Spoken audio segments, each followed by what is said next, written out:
Hey guys, welcome back to the channel. As you can see, we got Gary's cab here. Got it reinstalled here after it came back from the body shop. They did a pretty good job fixing up everything for the floor, so it's pretty solid now, which is great. But wanted to show you door hinges. All right.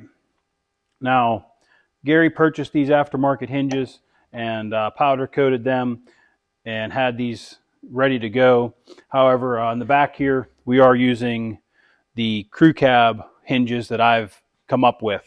So these are a very, very nice design. He likes them. So a lot tighter than the original stuff, no play in them whatsoever. So we can get, these done for him, which is great.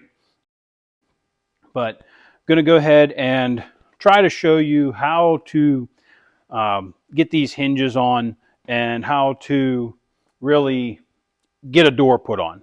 Now, the first thing we're going to have to do is really the back door goes on first. And the reason the back door goes on first is because, you have to be able to adjust these hinges. And it's very, very difficult to do with the door in the way.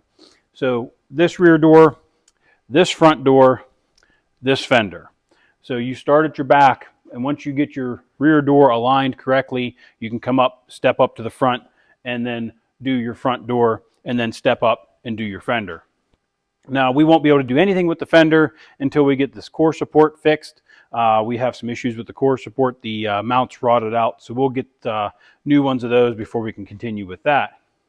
However, I wanted to show you these doors and how I put these on. Now, Gary's not super concerned about the paint.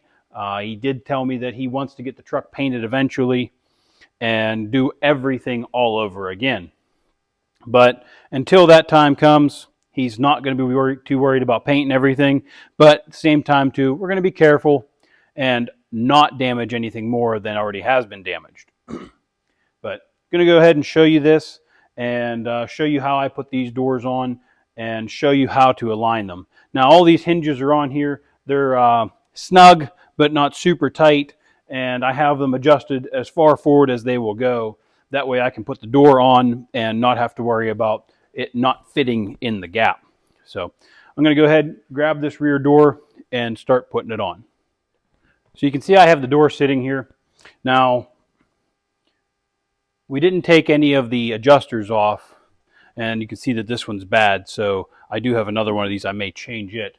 But the insulator that would be on the striker, you can go ahead and, since we didn't move these, this door should go back on in the correct orientation as far as up and down and in and out, which is great. So I like to grab the door. Now, make sure you mind your wiring harness.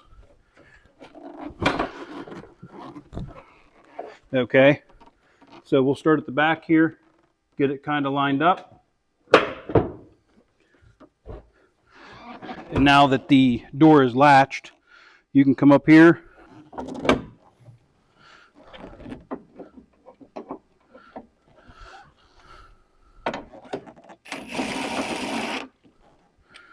Okay. So we got this door hung here. Now that it's shut all the way, you can see it's really tight up here.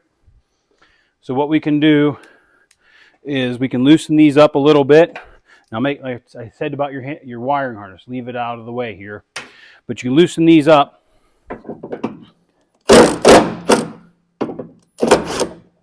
You can see that door fell a little bit.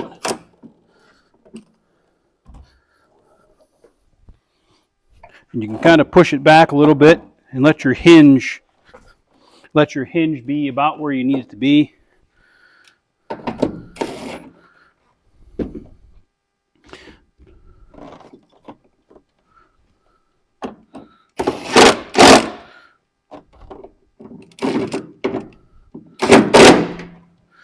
All right.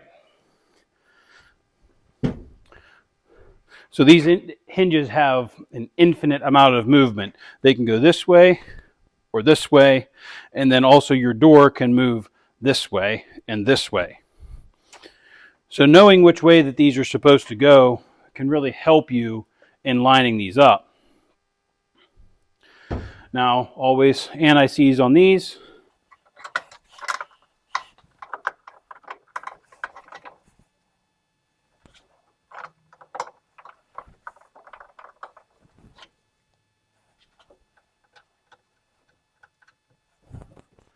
We'll tighten these top ones up here.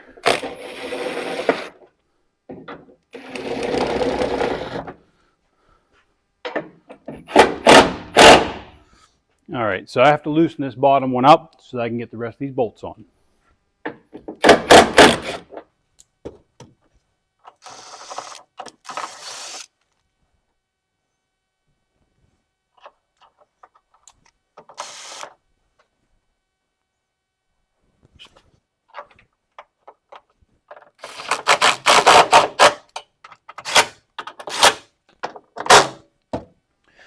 All right, I'm gonna have to grab a swivel socket to get to this one just because this bracket's in the way. So let me grab that real quick.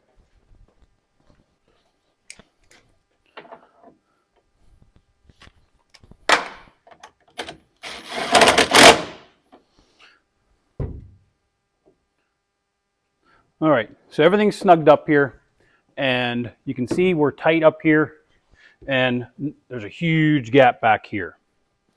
So we'll have to loosen this top one up.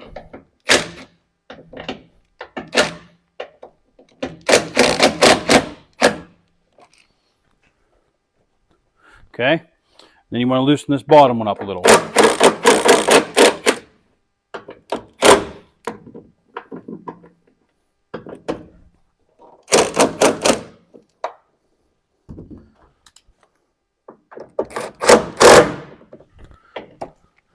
All right, so I put some pressure on there, trying to get this door to rock back a little bit.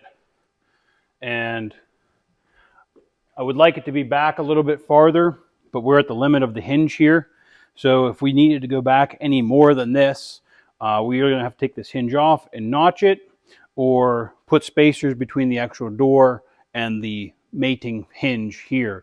That is not advisable because it adds a very large leverage point here. I would feel a lot more comfortable clearancing this hinge here.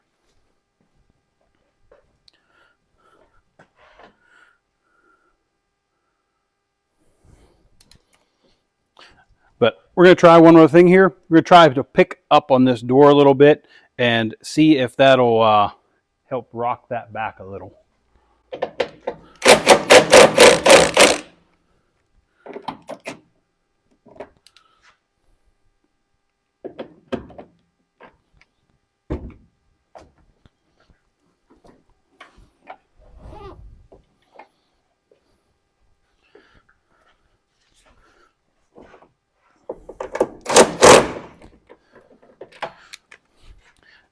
Now, the other thing we can do here is tighten these back up since they're kind of at their limit.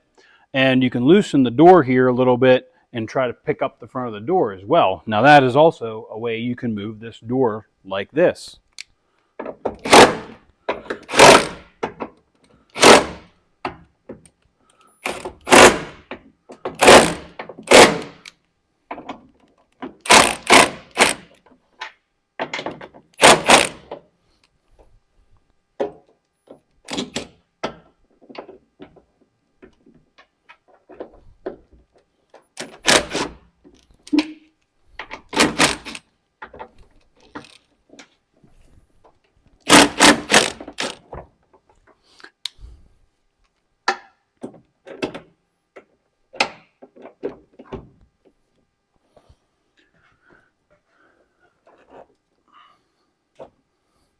Okay, so you can see here how much I'm moving this actual door.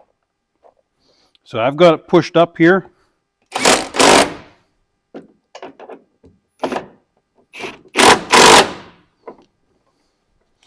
Okay. So we got one snug on the top and one snug on the bottom.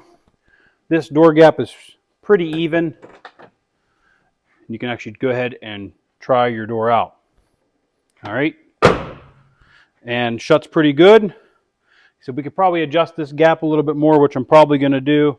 However, we might have to finagle with this a little bit. We may have to, say, take these loose down here, leave one tight up here, and rock this door this way to get these the bottom of this door to come forward a little bit. So that's why I was saying these doors can be very, very finicky. You have tons of movement. So you could see that the door needed to go back more on the top, but you run to the limit here. Now I said you could adjust you could clearance these hinges out a little bit. Well, the first thing you would want to do is make sure that you can't get that adjustment anywhere else in this door before you start modifying. So that's what we did here.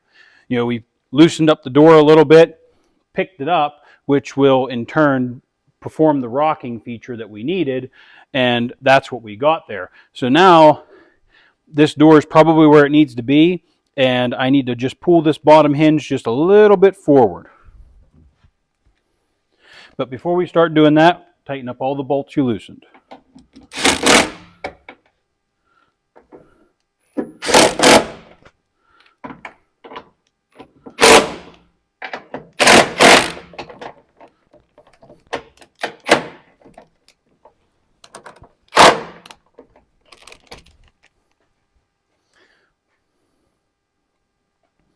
Now, we tightened up everything, and we're going to leave this very, very top bolt snug.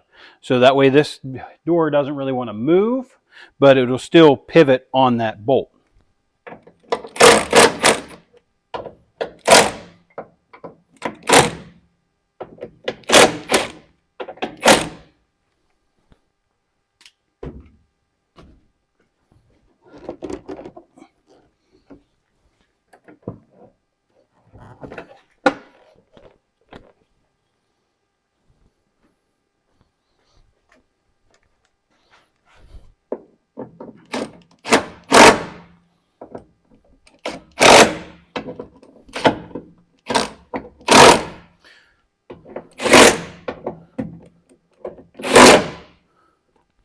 So I had gotten very, very little movement out of that. So I think what I'm going to try to do is I'm going to try and loosen these bolts going into the door again and see if I can get it to rock just a little bit farther. Now, I'm doing this with one person, which makes this a lot harder, but you know, we have to show it to you either way. So we're going to go ahead, I'm going to loosen this door back up and try to pick up on it again.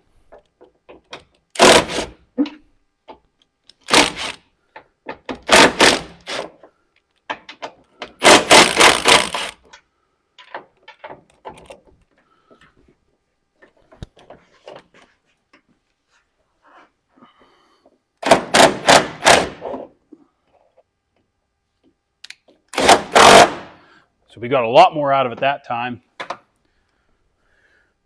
And this gap looks just about perfect to me.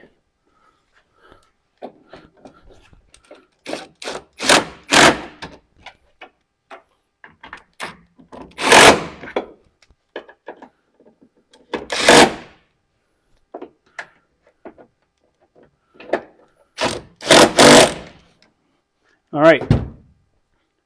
So let's see how much you guys can actually see in here. So let me grab this camera and I'll show you these gaps.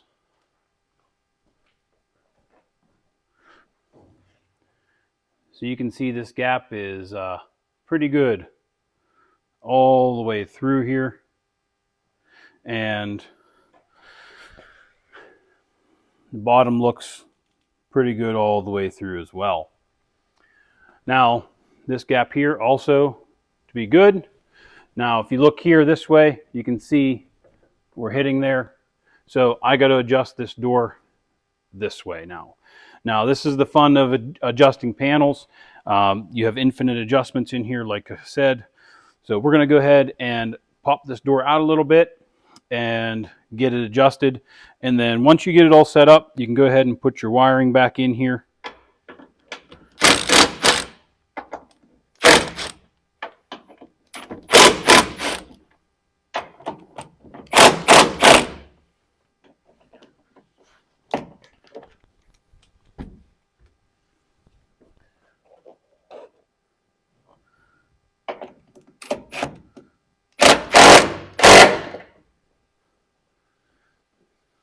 All right, so I left this very, very bottom bolt here tight.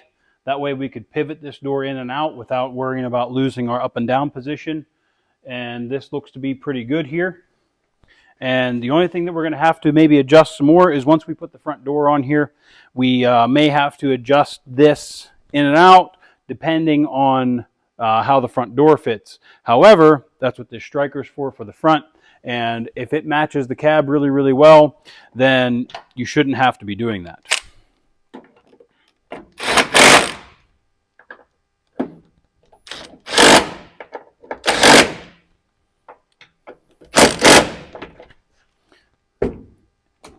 At this point, all of our bolts are tight, and we can go ahead and try the door. Now, what I like to do is I like to hold the button in, okay, open the door and shut the door, and make sure that this door isn't falling when you open it or going up or down whenever you shut it. That way it's a nice cohesive motion, which it is, and they open nice and full, and no play. You can see the truck moving. So door shuts really, really nice. So this is how I like to put doors on. So if you can leave your striker assemblies in when you pull your doors off, it makes it a lot easier to put them on as you watch me do this by myself. So I'm going to go ahead and put the wiring through the plug here for the back so that we don't have to worry about it getting caught with anything.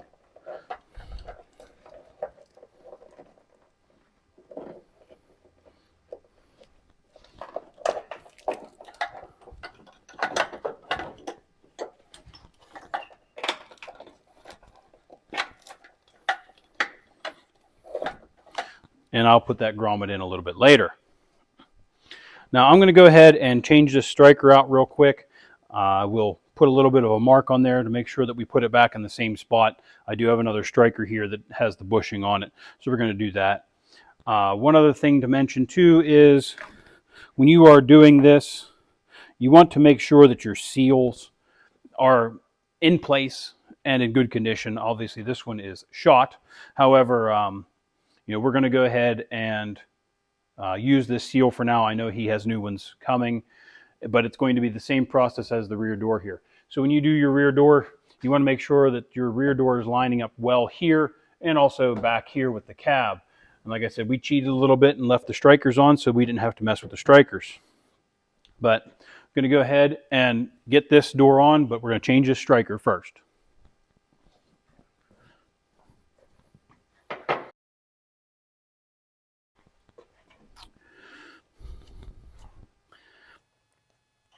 On the crew cabs, you have a plate in the back here.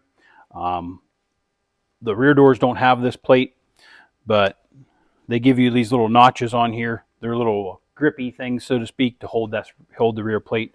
But we're going to go ahead and put a mark at our top here, and then I'm going to try and just do a quick center line up from this pin so that I make sure I get that in the right spot again. Make sure that we aren't messing with this too much, because the more time we spend with this, the less time we're going to have in adjusting the whole door.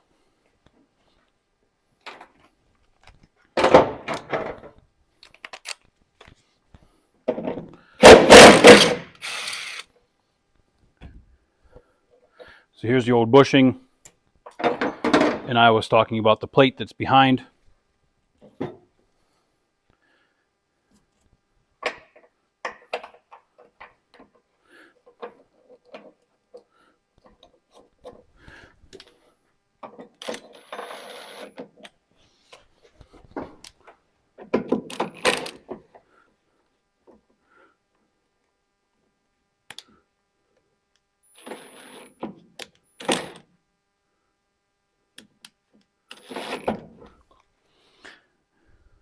And that looks to be pretty good there. Now, I lined up my center this way and my height with my mark that I put this way. And now we have a better striker here. I have seen where, and I've actually done this myself, where the bushing is gone and you can cut a piece of 1/2 inch PEX tubing to length, slit it horizontally or vertically, however you want to do, so that you can go down the pipe, and you can slip it over here, and it works really, really well. So that way, if you don't have the ability to change get a bushing, or can't change it, or a striker, then you can change the bushing with using a household item, so to speak. But got that on there.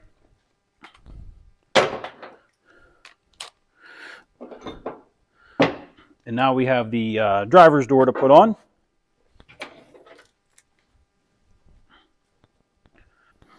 Now with the driver's door, I'm going to show you this harness once I get it put on here. But the driver's door is going to be heavy. It still has the panel on it, but it'll be the same process. Grab it, and hold the door and latch it onto the door striker and then bolt it up in the front here. Now I have these hinges all the way forward again. Gary has bought new aftermarket hinges for this, so we don't have any of the old marks or anything like that. So we're going to go ahead and get this door set on here, and hopefully it'll line up easy.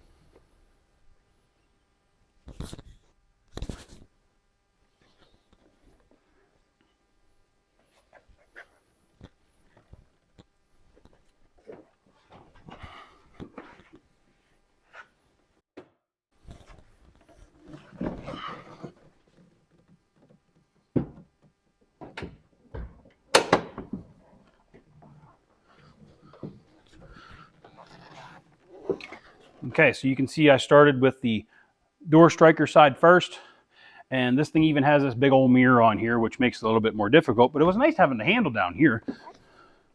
So take one of your bolts,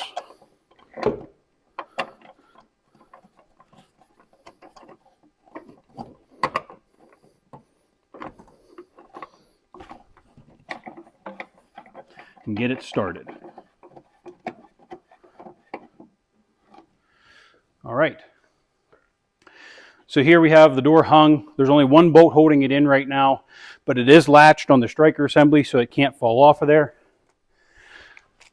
Now the next order of business here is going to be, get some anti-seize on these other bolts and get them installed into the door.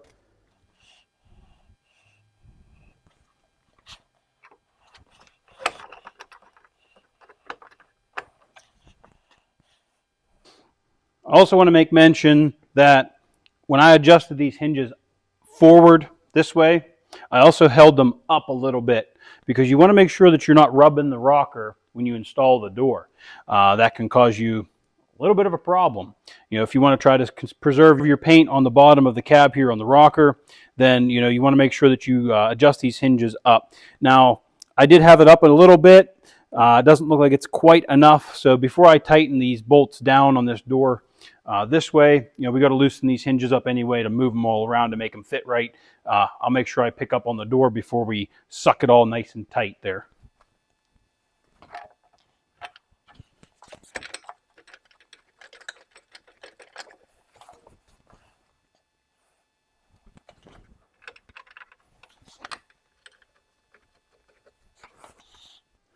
Okay, so this door does need to come up. Definitely for sure. However, our striker looks to be pretty good. And back here looks to be pretty good. So that's a plus. So we're going to go ahead and loosen these hinges, this bottom hinge up a little bit and slide it a little bit closer to the door and up a little bit.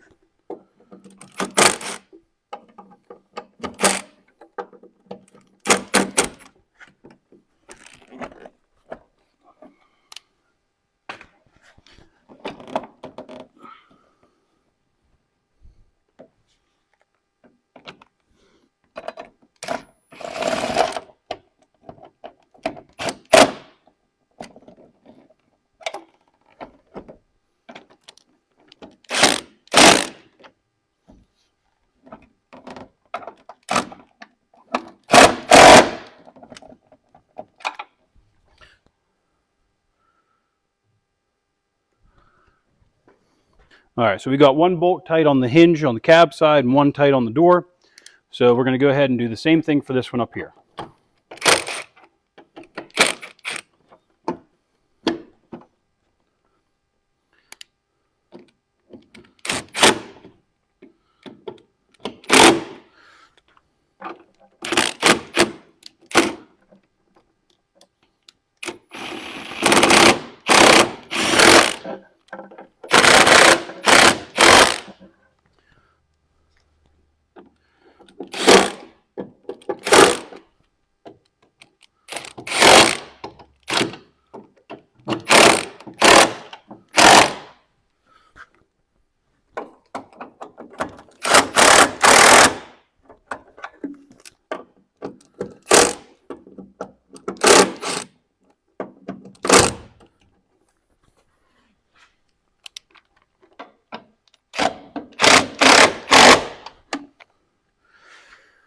Okay, so we tightened up everything on the top here.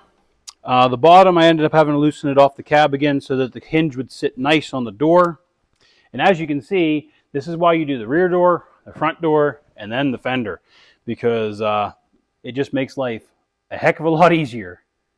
So we'll go ahead and retighten this all up.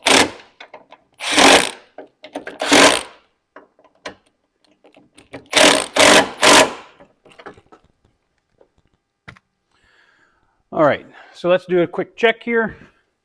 So the top of the door is sticking out a little bit here.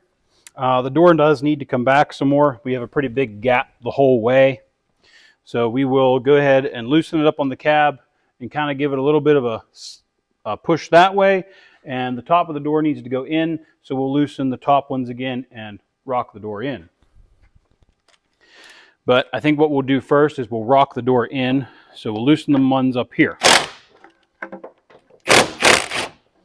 All right, then on the bottom, loosen your top one, and then see if it'll go without loosening that bottom bolt.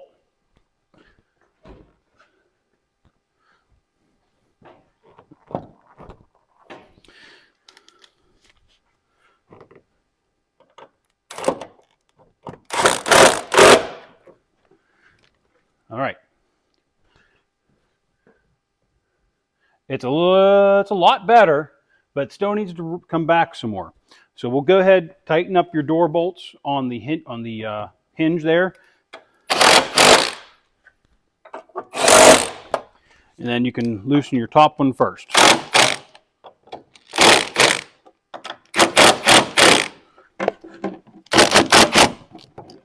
All right, now when you loosen this bottom up, this door is going to want to fall down a little bit.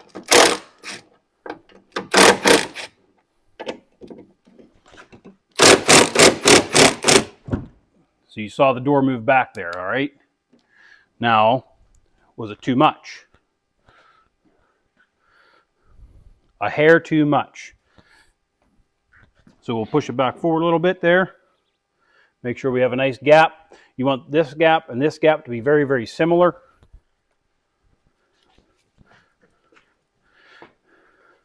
And then also you want to check your gap all the way down. Now, this looks to be pretty close. So we're going to go ahead and tighten this up.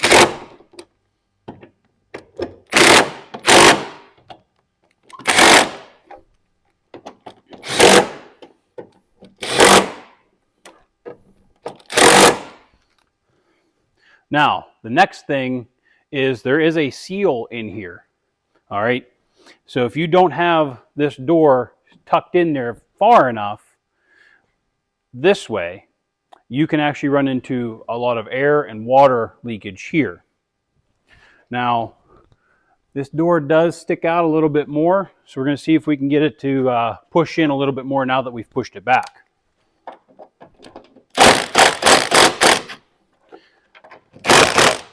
Once again, loosen the whole top hinge and the top of the bottom hinge. You might have to loosen the bottom bolt a little bit.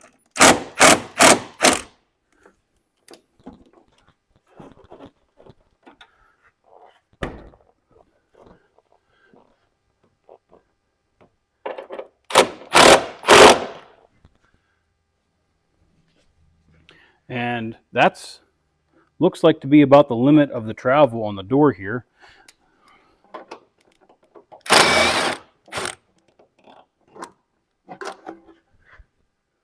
Yeah.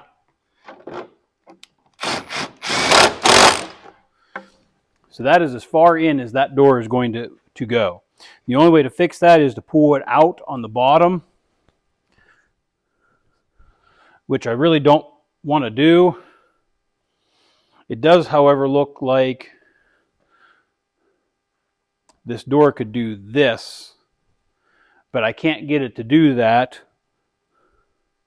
without screwing this up, because this side of the hinge needs to go in some more. So this is why I'm not a fan of the aftermarket hinges and why I like to just rebush the original ones, because you do run into small discrepancies like that. However, we might just move this door forward a little bit just to get this to seal up a little bit better, because this is a pretty big gap right now. And Everything else looks really, really good. So I think that's what we're going to do. I think we're just going to bring this door forward a little bit more again to facilitate that.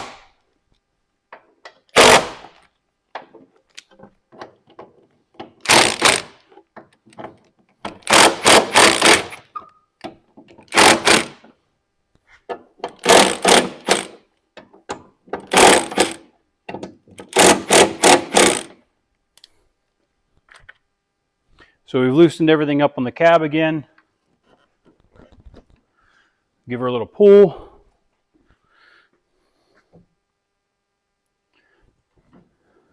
That opens up that gap a little bit. And then we're going to pick up on this door a little, because that'll help get this sealed up a little bit better.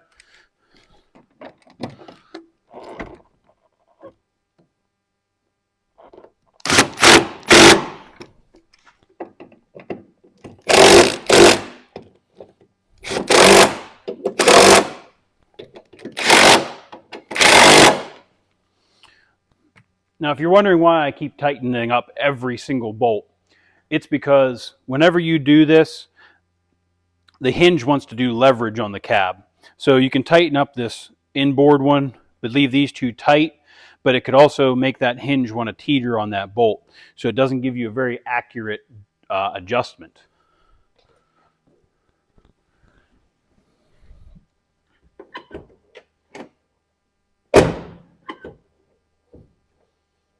So you can see here this door wants to go up a little. And there's no play in this hinge. So that top hinge needs to go forward a little bit. So we can do that. And that's why I'm making this video, because you can see how tedious it is to adjust these panels. It's very, very time consuming.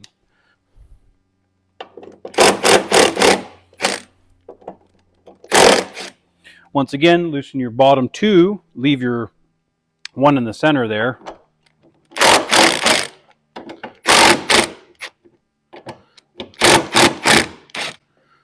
So now that that's loose,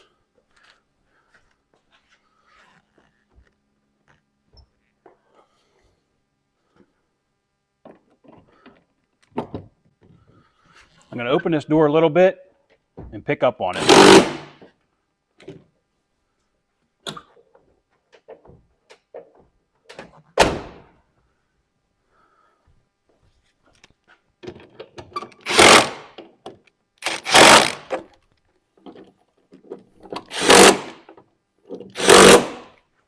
All right.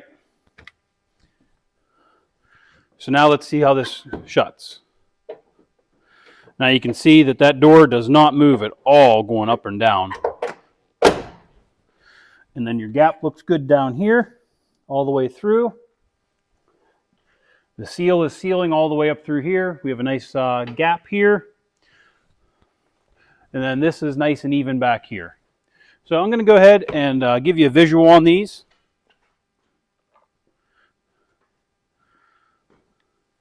So the seal that I'm talking about is this guy right here. Now this seal seals all the way up through here.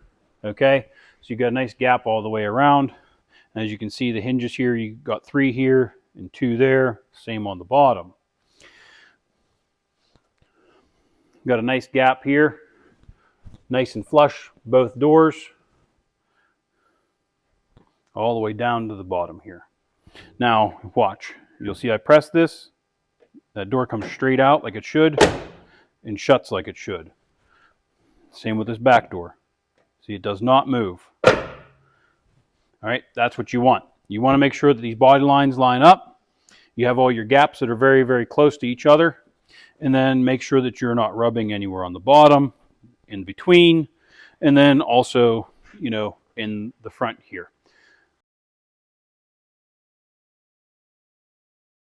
If you are unable to take this fender off to do what I was just doing there, Snap-on used to make a wrench for this, and I have it here so I can show it to you.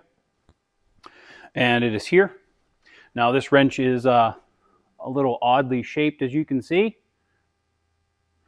So that is so you can do this. come inside here, open up your door, and you can go in and around just like so and work with the hinge like this. So if you don't have that wrench, this is the best way to do this, because it really does suck to try to open the door up and then also have to use swivels or quarter drives to try to get in here and go through the gap here or around the hinges themselves.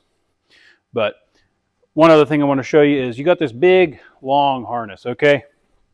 So we talked about putting these doors on. Now about taking them off. This long piece here runs along the top of the firewall here, below the windshield. And this plugs in to the passenger door. So if you're going junkyard hunting and you're trying to find a driver's door and you want all the wiring, the worst thing you can do is try to pull this door off without dropping at least the dash out of the way. Because this runs behind the dash all the way to the passenger side door. So if you are trying to take off a driver's door and you have not done so before, and you've put a plug in here, which I have done in other trucks, the best thing to do is pull the dash completely off or drop it away from the firewall far enough that you can get to this wiring harness. And it is just clipped on the top. There's retainers that hold it. You can literally just pop it out of the clips, and then there's some push pins on each corner below the A-pillars here that you can do. Pop those out, and then you can also remove that wiring from the passenger door and pull it all the way out and pull it off with the door instead of cutting it and splicing it. Because honestly, the worst place you can do this is right here. A lot of guys will just cut the boot and splice in the boot. That's the worst place to make a connection. So if you have the ability to, do such, if you're junkyard hunting or trying to get doors out of a parts truck, that's the right way to do it. But wanted to go over this with you guys today, show you how to get these doors put on and aligned. As you can see, it doesn't take a whole lot of time if you do it in the right process, and you can see that these doors can go every which way. So there is a time consuming part in doing this. So if you want to do it the right way, you start with your back door if you have a crew cab, or if you're doing this door, only this door, pull the front fender off. I know it's a lot of work to get the fender off, but it's not a lot of work to save yourself some effort and time in adjusting this door, because you really need to have all of the movements to adjust this door to the cab, and then you can adjust your fender back to this door, which is ideally the idea. So thanks for watching, guys. I hope you guys enjoyed this and can hopefully learn something from this video and take it back with you if you are doing your own door hinges. And we do make the crew cab rear door pins now. We do service those. So if you guys are in the need of rear crew cab door hinges, you can send them to me and I will pin and bush them for you and send them back. So thanks for watching, guys. We'll catch you on the next one.